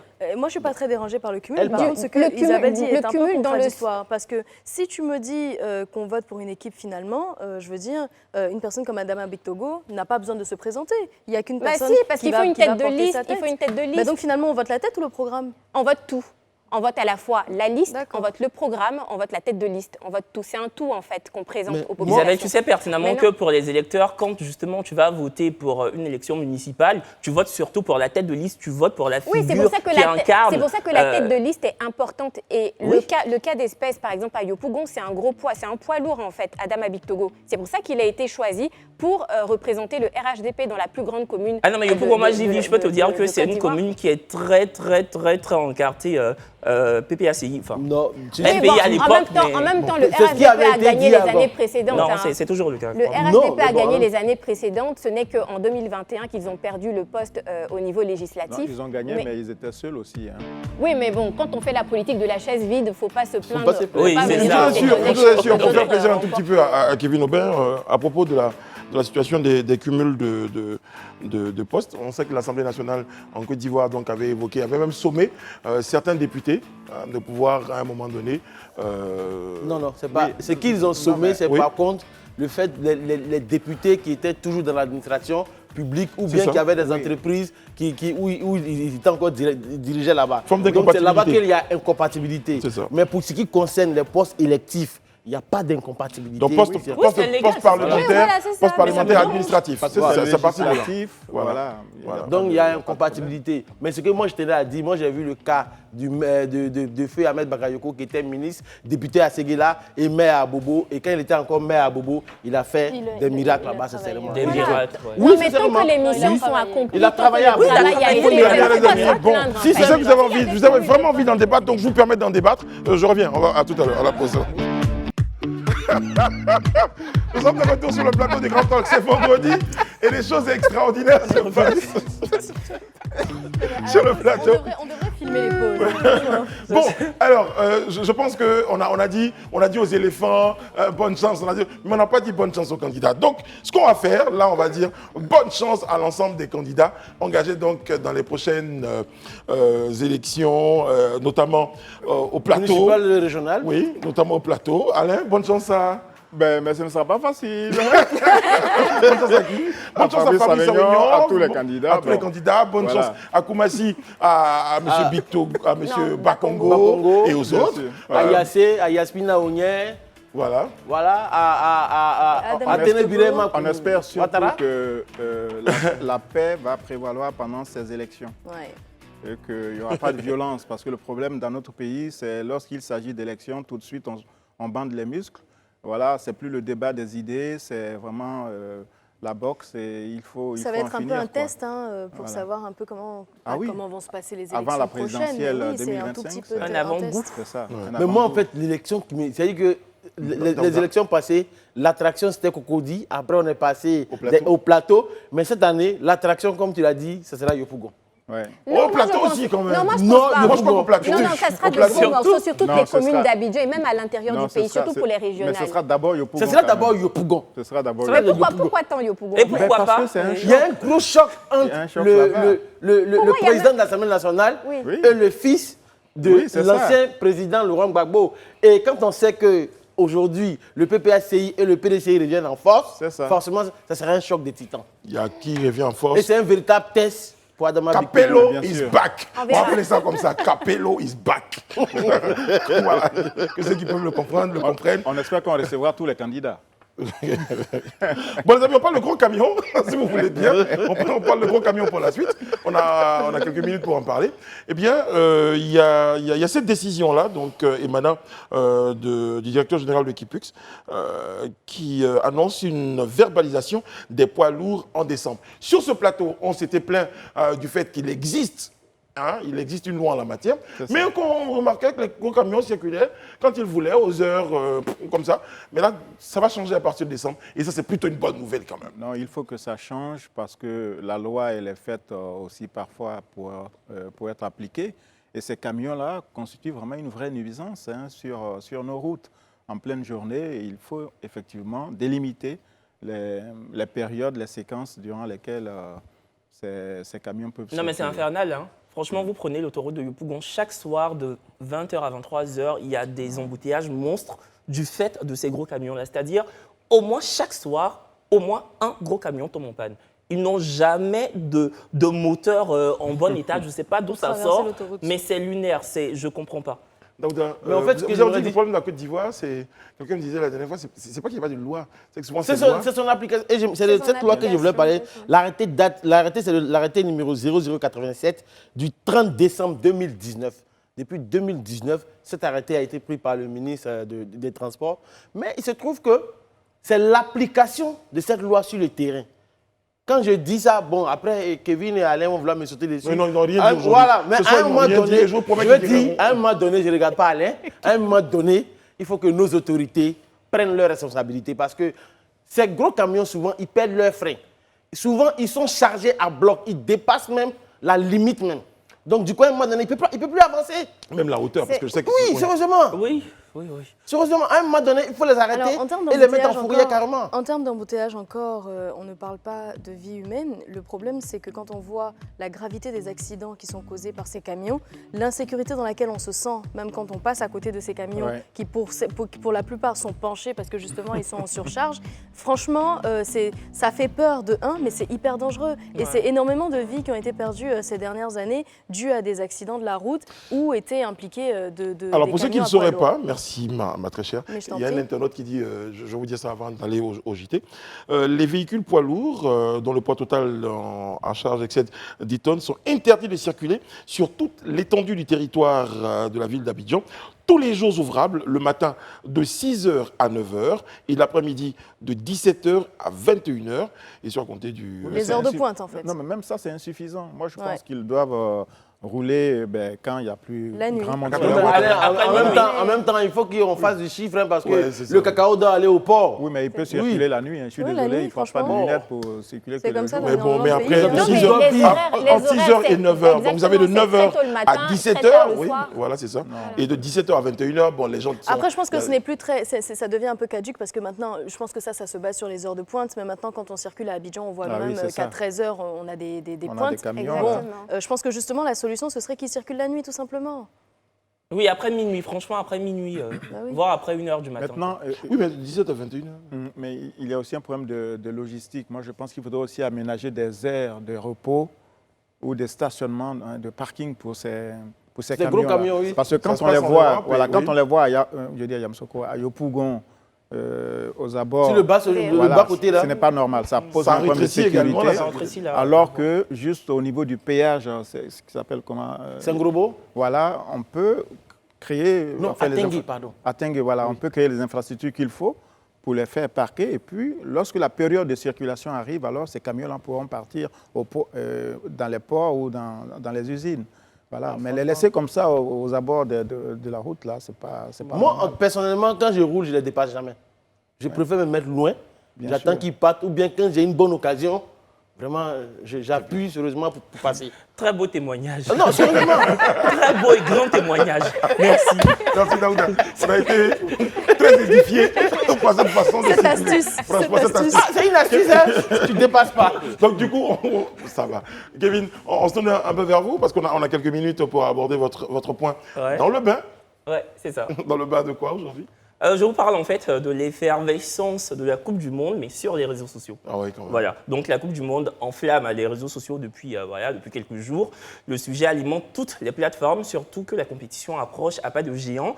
Le premier match se tiendra après-demain, match qui opposera le Qatar, pays organisateur, à l'Équateur. À 2 jours de l'ouverture donc du mondial, les spéculations et accusations flambent. Hier, sur Twitter, un chercheur en politique, Amjad Taha, s'est fondu d'un tweet qui accuse le Qatar d'avoir soudoyé à hauteur de 7,4 millions de dollars près de 8 joueurs équatoriens. Objectif, les joueurs équatoriens devraient perdre sciemment le premier match contre le Qatar pour justement donner la primeur au Qatar lors de cette ouverture de Coupe du Monde. Et le tweet a été retweeté plus de 10 000 fois et liké plus de 40 000 fois. Je tiens à signaler que l'information n'est pas avérée. Et de toute façon, nous, on va regarder le match. En fait, le mec lui-même, il a écrit « Nous espérons que cela est faux, nous espérons que partager cela affectera le résultat au cas où c'est vrai ». Et des milliers de commentaires ont jalonné ce tweet. Certains internautes y croient dur comme fer et d'autres sont un peu sceptiques. Et une autre personne a happé Internet avec un message très tranché. Il s'agit d'elle. On est censé... Vous voyez qui c'est ou pas? Non. Madonna? Non, Madonna est vieille. Non, Madonna a changé de visage, vous n'avez pas vu ça? ça? Ah oui, c'est vrai. Non, Dua Lipa. Dua Lipa, chanteuse anglaise de 25 ans qui cartonne depuis la sortie de son premier album. Son premier album s'est écoulé à plus de 5 millions d'exemplaires, plus de 60 millions de singles vendus à travers le monde. Et en fait, cette chanson-là a fait 3 milliards de vues. Mais c'était quoi le rapport avec le rapport, c'est qu'en fait, il y a des spéculations, on disait en fait que Dua Lipa serait la chanteuse qui se produirait pendant l'ouverture de la Coupe du Monde, et elle a fait un message avant-hier pour dire en fait que jamais de la vie elle se produira au Qatar, vu justement les conditions des droits de l'homme qui ne sont pas du tout respectées, et qu'en fait elle n'a jamais négocié un seul centime avec les Qataris. Elle est anglaise? Elle est anglaise. Et elle pense que les droits de l'homme sont plus respectés en Angleterre, enfin au Royaume-Uni. Vraiment, le jour où on va inviter Dua Lipa. La vraie question, est-ce que les Qataris l'ont invité? Mais il y a plein de gars bien ici, si on les invite, ils vont partir. Je fais juste ça pour un téléspectateur qui posait la question, qui disait donc, qui voyait toujours Rihanna. Est-ce qu'elle a 2 oreilles? Je vous dis. Elle en a 2 comme tout le monde. On vous retrouve juste derrière avec notre invité, monsieur Armand Sayé, les promoteurs de Go Taxi. On parlera de renouveau dans l'univers des taxis communaux et du positionnement de Go Taxi. À tout à l'heure. Nous sommes de retour sur le plateau du Grand Talk. Merci à Sharon Camara et à ses co-présentateurs. Les co-présentateurs. Ils ont été super sympas. On leur a dit, on fait une super place aux enfants en raison de ce que vous savez, donc en rapport avec la lutte pour la promotion de leurs droits. Daouda Koulibaly, Sa Majesté, est avec nous sur le plateau. Il y a aussi Rihanna Assi. Rihanna, c'est femme, lisait-on sur notre fil d'actualité, donc concernant nos pages des réseaux sociaux. Et puis la magnifique Isabelle Fauvre, voilà, Isabelle. Yes. Isabelle. Oui, c'est vendredi. Il y a un peu de danse aujourd'hui. Je suis pressée de... Hein? Ouais, c'est ça. Ne dis pas tout. On peut se faire suivre. Eliane, en l'occurrence. Alain Toussaint, nous... On peut se faire suivre jusqu'au Gondwana. Bravo Alain, bravo pour le... Oui, on se le souvient. Bon, alors amis, nous a rejoint sur le plateau du Grand Talk Armand Sayé, les promoteurs de Go Taxi. Bonsoir Armand, comment allez-vous? Bonsoir. Bah oui, on a envie de dire chapeau, parce que depuis un moment, effectivement, Go Taxi à travers la ville d'Abidjan, on s'est posé la question, mais qui est derrière tout ça? D'où vient l'idée de tout cela? On en parle un peu avec vous. Ouais. Go Taxi. Go Taxi, c'est une entreprise de transport, et on a choisi la commune de Cocody pour faire nos preuves, parce que Cocody, c'est une commune vitrine de la Côte d'Ivoire, et on trouvait anormal de voir des voitures qui sont vraiment hors d'usage. C'est ça. Donc on s'est dit qu'il fallait qu'on apporte un peu de souffle, un nouveau souffle surtout, pour montrer aux gens qu'on peut être à Cocody et puis monter dans des bonnes voitures. Voilà. C'est ça, exactement. Daouda, vous avez déjà emprunté un Go Taxi? Pas encore, mais je pense que je ne vais pas tarder à le faire. Okay. Mais tout à l'heure, en gros, ce que moi je veux savoir, c'est sur quoi se base votre modèle économique aujourd'hui? C'est taxi, parce que je sais que les voitures, ça coûte cher. Ouais. Donc comment est-ce qu'après vous allez rentabiliser tout ça? Ok, normalement, pour rentabiliser, c'est tellement simple, parce que nous ne travaillons pas de façon traditionnelle. Nous avons au sein de nos voitures des devices, c'est des appareils NFC, et les clients seront munis d'une carte NFC. Donc, ils pourront facilement payer leur titre de transport avec ces cartes-là. Ce qui veut dire qu'on ne paie pratiquement rien, parce que nos clients sont déjà rechargés par nos commerciaux. Et à travers ces cartes-là, ce n'est pas le chauffeur qui nous fait une recette. Nous avons déjà la recette. Lui n'a qu'à seulement prendre des clients d'un point A à un point B. Donc, on gagne suffisamment parce qu'on ne paie rien. C'est-à-dire, c'est quoi? Des cartes prépayées? Des cartes prépayées NFC. D'accord, Voilà. ok. Et chaque fois que chaque fois que l'usager emprunte votre taxi, le montant de la course est débité de son crédit, c'est ça? Effectivement. Mais pourquoi Allez-y, allez-y. Okay. Nous avons une application qui s'appelle Soutrali. Donc, les machines que nous avons mises dans ces voitures, là, sont des machines NFC. Et le client, il a sa carte NFC aussi. Il n'a qu'à les recharger avec nos agents qui sont dans les différentes gares. Lorsqu'il monte, il n'a qu'à donner sa carte au chauffeur. Et le chauffeur... Mais c'est pas trop long tout ça. C'est pas trop long tout ça, finalement. Pas trop long. Mais ça se fait déjà avec les bus. C'est qui votre cible?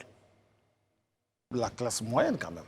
D'accord. Il y a plusieurs personnes qui ont des voitures, mais aujourd'hui, à cause du bouchon, la plupart de nos clients sont de la classe moyenne. Ça fait combien de temps que GoTaxi est en GoTaxi est né service en 2019, mais nous sommes légalement constitués en 2020. Donc, ok, on va parler bilan un tout petit peu. Après la question de... oui, bon, on a l'habitude déjà de voir les Warren, les Woro, etc. Mais pourquoi vouloir aujourd'hui changer l'habitude de consommation des habitants? Parce que quand on monte dans un Warren, on a juste la monnaie, on paye et puis voilà. Pourquoi aujourd'hui... Je peux dire que vous n'avez pas l'habitude de monter dans les Woro parce que pour des personnes qui ont l'habitude de monter dans les Woro, ils savent très bien qu'il y a un problème crucial de monnaie. On a commencé d'abord dans les gares à la 2. On voyait des longues files, mais il n'y avait pas de monnaie. Donc, même vous pouvez venir à la gare à 19h et vous partez à la maison à 22h. Parce que vous n'avez pas de monnaie. Donc, aujourd'hui, avec Soutrali, dès que vous avez la carte et que vous voyez notre voiture, vous n'avez qu'à charger votre carte simplement. D'accord. Et quand vous montez, vous badgez et vous partez à la maison. Alors moi j'ai une question parce que vous avez répondu tout à l'heure que votre cible c'était la classe moyenne. On sait que les Warren en dehors du système de paiement et tout ça, c'est toute une esthétique, parfois toute une gêne que quelqu'un peut avoir à emprunter un Warren parce qu'on se dit c'est bas de gamme. Quand vous voyez ça avec le damier, avec tout ça, ça donne envie de monter. Oui, mais ça ressemble toujours à un Warren dans le principe. Donc finalement, est-ce qu'on n'a pas des récalcitrants quand on sait qu'on a des systèmes de VTC qui mettent à disposition des véhicules, j'ai envie de dire neutres de couleur, donc on ne sait pas si c'est des Warren, des taxis, c'est un système de taxi et tout ça. Mais là, est-ce qu'on n'a pas des récalcitrants dans cette classe moyenne? C'est une obligation pour un taxi communal d'avoir la couleur. Oui, ça c'est d'abord une obligation parce que nous sommes des taxis communaux. Mais aujourd'hui, quand les gens voient nos voitures dans les rues, ils ont envie de découvrir. Donc c'est ceux-là qui viennent surtout vers nous parce qu'ils n'ont pas encore vu des voitures équipées de devices qui leur permettent de pouvoir payer rapidement le titre de transport. En tout cas, ça fait longtemps que je n'ai pas emprunté un Warren, mais vraiment un Warren avec un device, un papier. Le coût de la course. Ça varie parce que nous avons des courses qui varient. Il y a des courses au niveau de Pétro-Ivoire, Saint-Jean qui coûtent 500. Voilà. Mais avec nous, ça coûte 450 parce que... Et c'est aussi le même système de plusieurs passagers? Effectivement, mais... C'est du covoiturage. Covoiturage avec la digitalisation. D'accord. Mais moi, j'ai une question pratique. Pour dire, là, de ce que j'ai cru comprendre, je reconnais, et merci Seigneur, de n'avoir pas emprunté de Warren il y a longtemps. Mais quand vous dites d'une gare, donc on va dire de Saint-Jean jusqu'à Pétro-Ivoire, donc vous allez à Saint-Jean, vous avez votre carte, vous badgez, et vous arrivez à Pétro-Ivoire. Mais si moi je suis au niveau, par exemple, de l'ENA, par exemple, et que j'ai envie de... Quand je monte, comment on me facture ma course? Soutrali est un système intelligent. Très bien. Donc, lorsque vous montez à Pétro-Ivoire et que vous dites au chauffeur que je descends à mobile, déjà, le chauffeur n'a qu'à taper sur son téléphone pour dire celui-là descend à mobile. Dès qu'il tape son téléphone, le device répond automatiquement. Donc, quand il vous badge, ça vous prend 300 parce que vous n'allez pas à Saint-Jean. Et quand vous continuez, celui qui va continuer à arriver à Saint-Jean, lui, quand ils vont le badger, ça prend 500. Voilà un peu comment ça fonctionne. Combien de véhicules compte votre parc? On a une centaine pour le moment. Voilà, c'est bien. Moi, en fait, la question que j'aimerais poser, c'est aujourd'hui, vous parlez de device, de badge NFC. Je passe sur le même cas pratique que Brice. Le matin, je me réveille, je ne retrouve pas mon badge. Pourtant, je dois aller à l'école. Donc, j'arrive au bord, je suis dans le Woro, je me rends compte que je n'ai pas mon badge. Comment on fait pour régler la course? Ce que vous devez savoir est que la monnaie électronique qui est vendue au sein de notre application, c'est une monnaie électronique reconnue par la BCAO. Ce qui veut dire que vous avez une application sur votre téléphone. Si vous n'avez pas la carte, vous avez votre téléphone. Si vous êtes smart, c'est que vous avez la connexion. Donc vous pouvez, avec votre téléphone, payer. Donc sans téléphone et sans carte, on ne peut pas régler la course? Mais évidemment. D'accord. Vraiment, c'est un moyen que je trouve quand même révolutionnaire, surtout dans notre pays où le taux de bancarisation est très faible et le recours à l'argent liquide est vraiment très, très massif. Je prends l'exemple des sociétés de transport. En fait, moi, je me mets du point de vue de l'État. Combien de passagers ces sociétés-là transportent-elles? Comment est-ce que je peux le savoir? Je pense qu'avec ce type de moyens, on peut peut-être évaluer déjà votre chiffre d'affaires, donc aussi votre capacité à payer les impôts, etc. Donc c'est vraiment quelque chose de très important. Au-delà de la question de la monnaie que cela règle, ça apporte des solutions à des pistes. Hein, voilà, des interrogations sur la capacité à pouvoir collecter les taxes et autres. Sur les passagers, c'est quoi il y a une TVA? Non, lorsque j'utilise une monnaie électronique déjà, elle est déjà taxée déjà. D'accord. Voilà. Et quand je prends, quand je mets mes voitures dans le taxi communal, déjà je paye les impôts.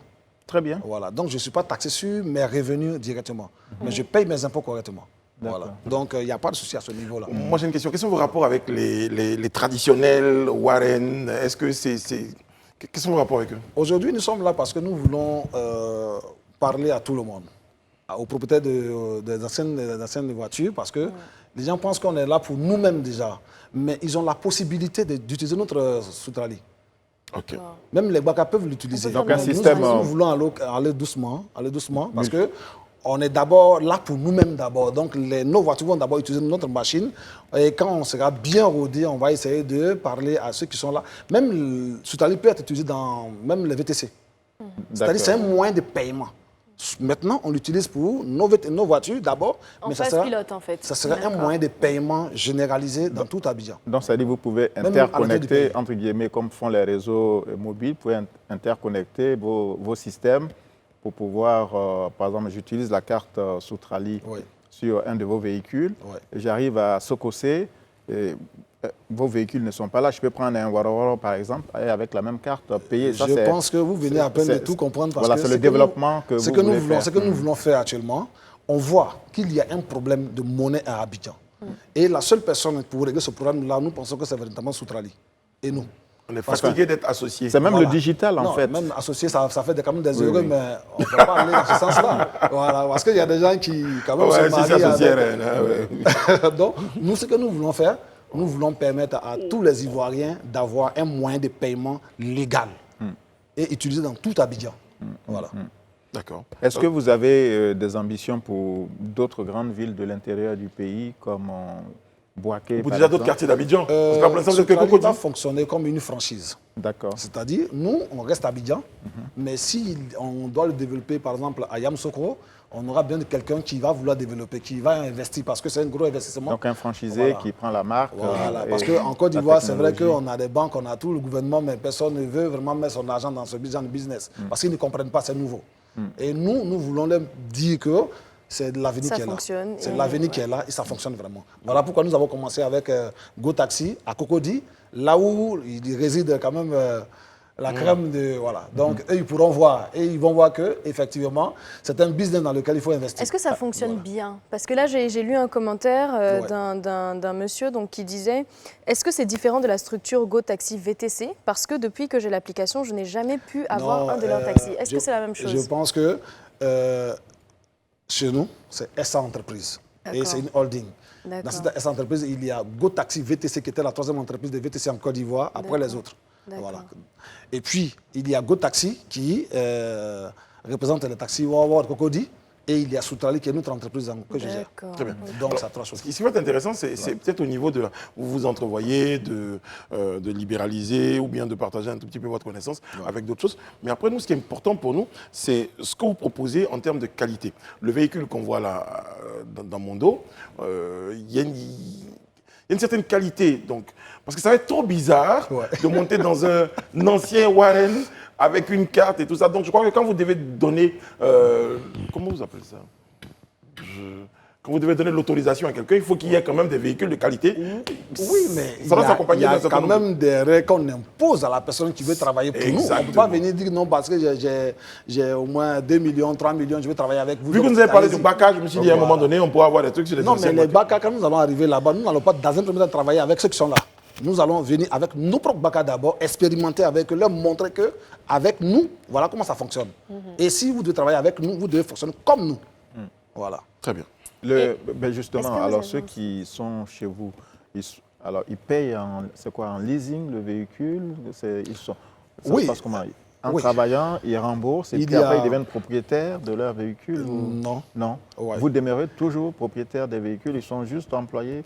Je pense qu'ils sont gestionnaires. Ici, comme je le dis, il y a un souci de financement. Ouais, les banques ne financent pas. Donc, je suis le précurseur de ce qu'on appelle à Abidjan les gestionnaires de flotte. Maintenant que ça a été un peu dénaturé, mais je reste le précurseur parce que ça fait 5 ans que je suis là. Aujourd'hui, il y a une floraison d'entreprises qui se créent un peu partout, qui font aussi de la gestion comme nous. Voilà. Mais ce qu'on déploie un peu, c'est le fait que, comme je dis, c'est dénaturé. Il y en a qui prennent 1 million pour donner 100 000. Il y en a qui disent non, il faut investir 2 millions pour donner 180 000. C'est ça qui dénature un peu notre business que nous faisons, que nous avons commencé à faire depuis 5 ans maintenant. Voilà. Ici, il y a des personnes qui ont des voitures et qui confiaient à des chauffeurs dont leur recette ne rentrait jamais. Nous leur disons, si vous avez une voiture, venez chez nous, confiez-nous la voiture aussi. On va mettre le device dedans, ça va travailler et on pourra vous verser votre recette correctement. Donc vous brandez la voiture aux couleurs de Go. La voiture même est achetée au nom de Go Taxi parce qu'il y a une loi, il y a un décret qui fait que celui qui n'a pas une entreprise ne peut pas aller acheter une voiture de transport. Si vous pouvez acheter une voiture de transport avec votre nom, la voiture sera dans la catégorie privée, donc elle pourra faire seulement que de VTC. Pour faire du transport en Côte d'Ivoire, vous devez avoir une entreprise. Or, les particuliers qui viennent vers nous n'ont pas d'entreprise. Voilà pourquoi ils viennent vers nous. Donc, on achète la voiture avec le nom de Go Taxi. Nous gérons la voiture et nous leur donnons leur recette. Parce que l'idée d'Alain Toussaint, c'était par exemple que lui, son véhicule en ce moment, que je connais, s'il venait vous rencontrer pour vous dire, moi, je souhaiterais que mon véhicule fasse partie de votre flotte. Est-ce que ça, c'est possible dans ce modèle?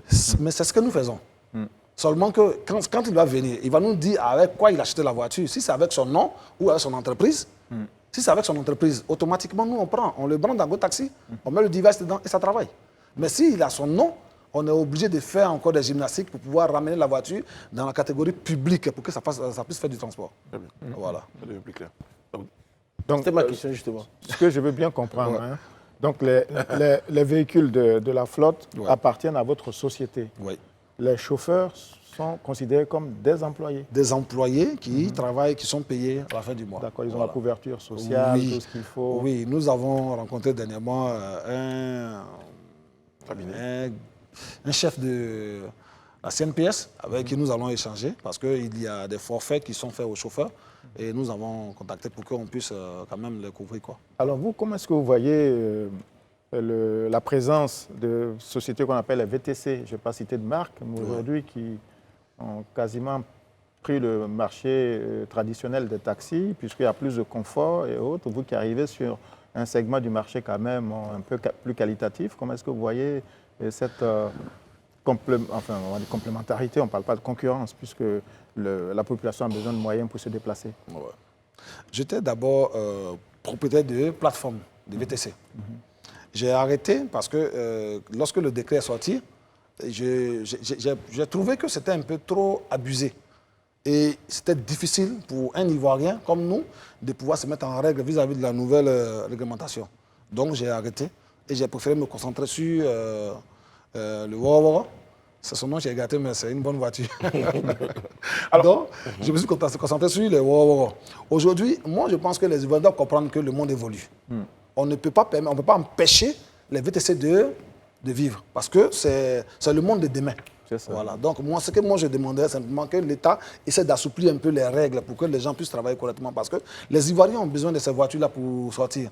Il y en a qui ne peuvent même pas monter dans les voitures intercommunales, comme on le voit un peu à Cocody et d'autres communes, parce que ce n'est pas des bonnes voitures, des voitures ne sont pas entretenues. Moi, je ne peux pas sortir bien habillé et puis monter dans une voiture qui est carrément usée où je vois même le sol.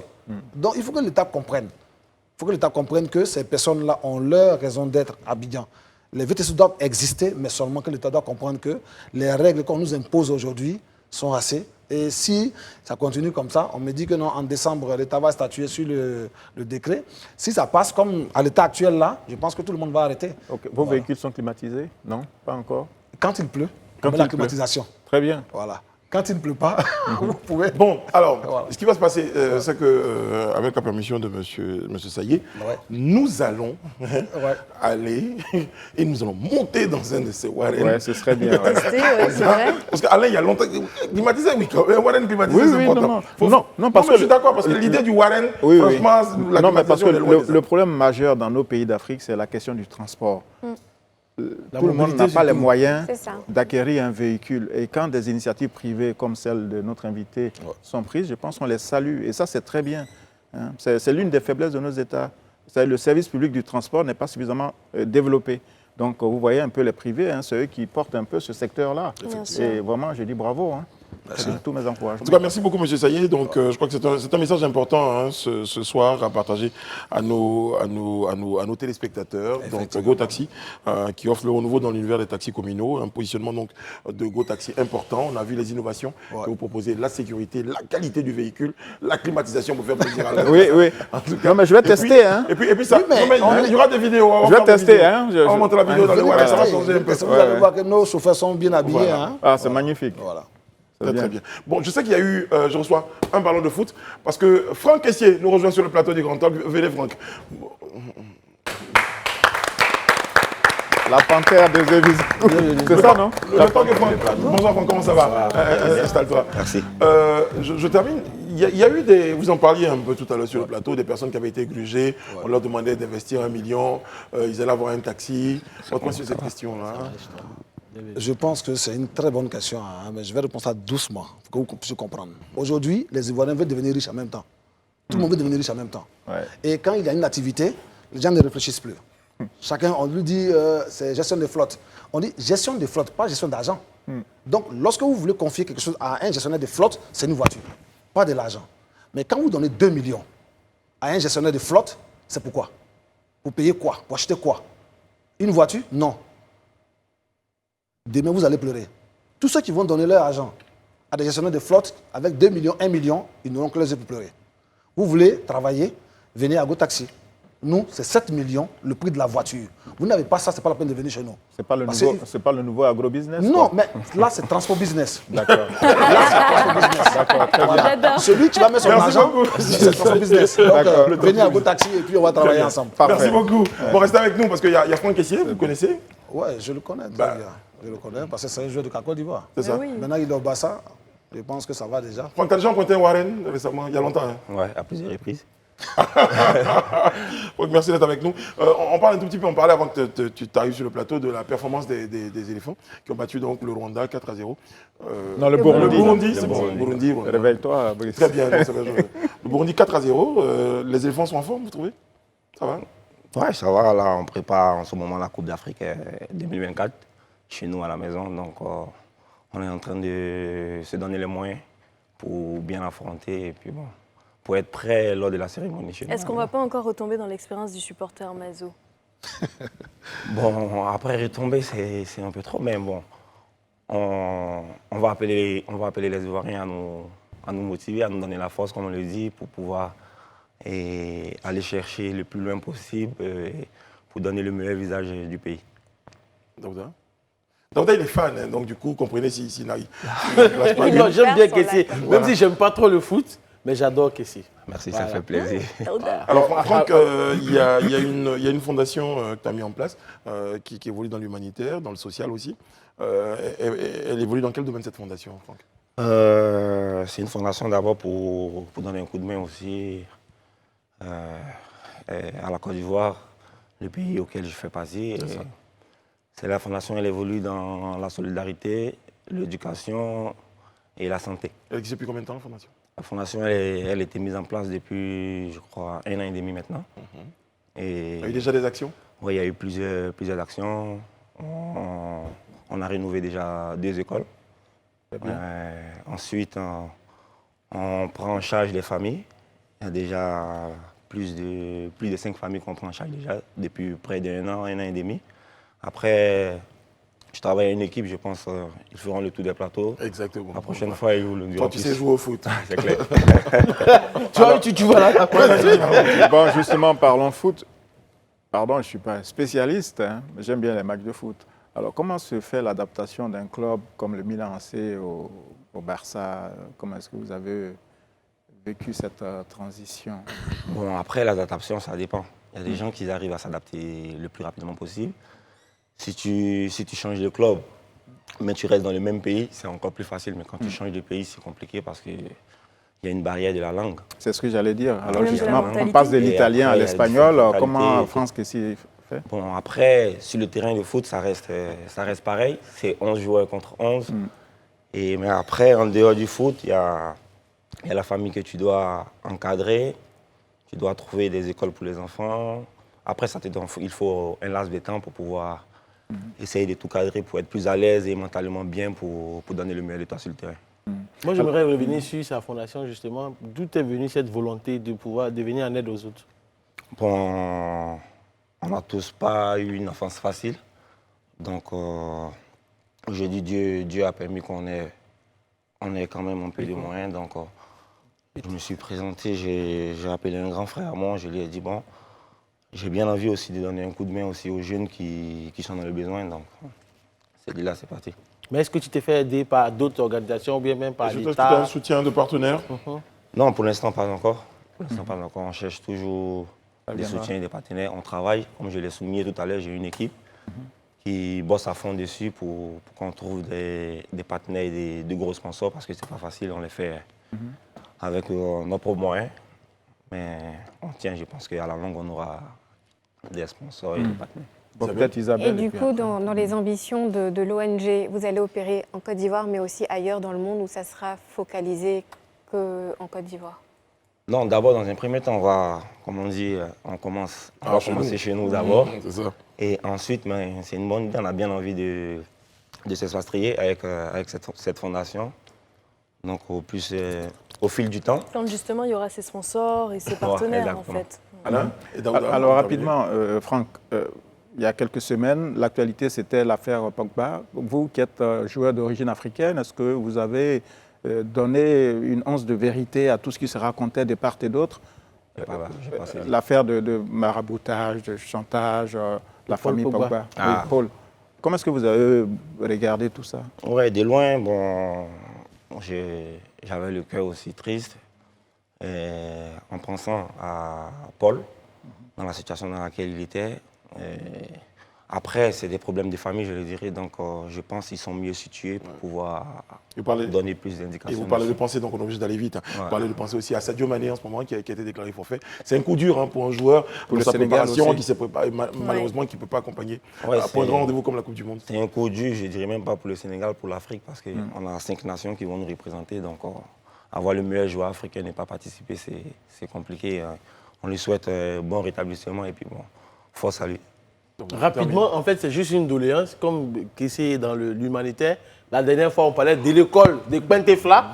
Ils sont en brousse, ils sont sous des paillotes. Donc, si l'ONG de Kessie peut aider, ce serait la bienvenue. Après, oui, on est d'accord, mais après, la Côte d'Ivoire, elle est très grande. C'est ça, il y a donc, on ne pourra pas aider toutes les écoles, mais on va y penser quand même. Donc, j'ai une équipe qui travaille. On va inscrire le nom de ton école. Bon, et puis si vous avez envie d'investir, il y a le Warren. Warren Cocody. Voilà, Warren Cocody. C'est important. Cocody, c'est notre vraie commune. C'est un bon placement. On doit tout faire pour que cette commune-là trouve son lustre d'attente, quoi. Voir des voitures usées à Cocody, ça fait honte. Voilà. Nous sommes là pour ça. Quand tu es à Abidjan pour quelques jours, en préparation aussi avec le groupe va te rejoindre pour la prochaine CAN. Déjà, on vous dit bonne chance. Merci. Merci. Moi, j'ai une question. Est-ce qu'on peut avoir une photo de Franck dans le fond? Je sais pas. Comment tu fais pour que la photo va venir? Sortez-moi une photo de Franck, s'il vous plaît. Voilà. Comment et que ça saute. Et que ça saute. Non, ça va venir. Voilà. Donc, comment tu fais pour passer de cette coupe de cheveux à celle-là? Aussi facilement. Aussi facilement. En peu de temps. Non, c'est pas peu de temps. Ça, c'était lors de la CAN, la dernière CAN. Donc, je crois qu'il y a quand même 6 mois. C'est vrai que c'est un look qui a fait parler de lui. Hein. 6 mois pour certains hommes, c'est compliqué d'arriver à ça. Daouda, ça fait 5 ans. Non, moi je reconnais, je me rase tout le temps. Voilà. C'est un look qui a fait parler de lui, c'est quoi? Ça, c'est le look de quand vous n'êtes pas en compétition ou ça, c'est le look de. C'est quoi? Ça parle de quoi? On termine là-dessus. Je te pose une question. Ouais, ça c'est le lutte. Quand je suis pas en compétition, c'est ça. Quand je suis en compétition, je sorti. C'est pas fait. Voilà, on n'a pas le temps.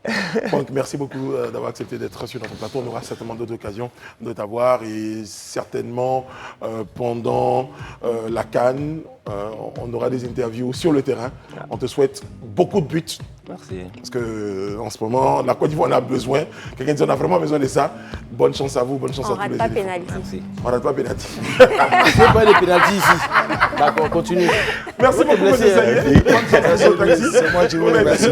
On a été très heureux d'être en votre compagnie. Nous, on vous donne rendez-vous lundi pour un autre plateau du Grand Talk. Prenez soin de vous et des autres. Que Dieu veille sur vous, qu'il veille sur la Côte d'Ivoire.